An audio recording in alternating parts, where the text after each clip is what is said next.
Audace Institut Afrique, le think tank dirigé par Gisèle Dutheil vient de rendre les premières conclusions de son projet, Acteurs communautaires. C'était au cours d'une conférence de presse organisée vendredi 17 décembre à Friedrich-Nauheim, la fondation allemande Sisa Cocody Danga.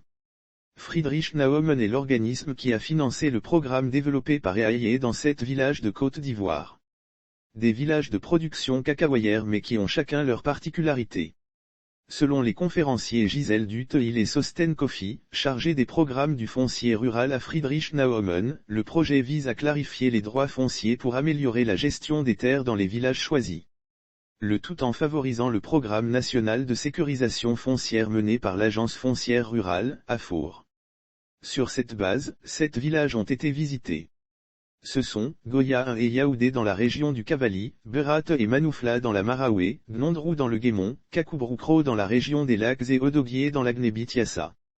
Ces localités ont la particularité d'être soit des zones à forte migration étrangère, soit des zones à faible migration étrangère, soit proches de villes à forte urbanisation, soit des zones anciennement occupées par la rébellion.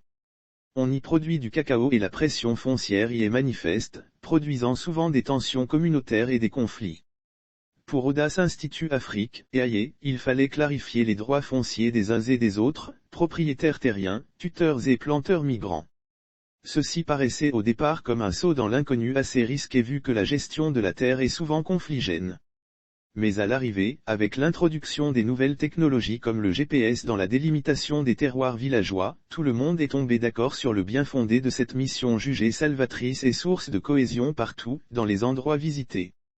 L'approche consistait à former des comités villageois de gestion foncière rurale à l'usage du GPS pour délimiter les parcelles, informer les exploitants des terres sur leurs droits, améliorer les pratiques en matière de passation de contrats agraires, archiver les informations foncières contenues sur une carte géographique du village.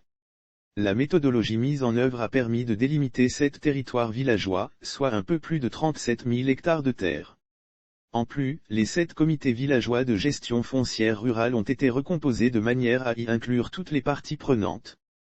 30 000 personnes ont été touchées pour 1887 exploitants agricoles enregistrés.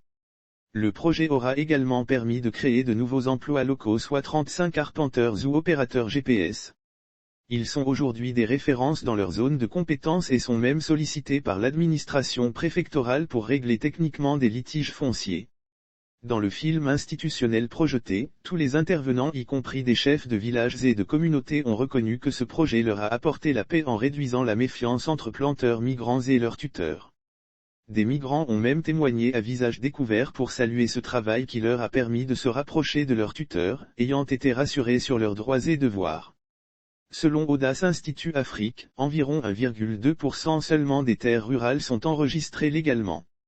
Des solutions sont donc à rechercher en vue de faciliter la certification foncière et la contractualisation sur les terres.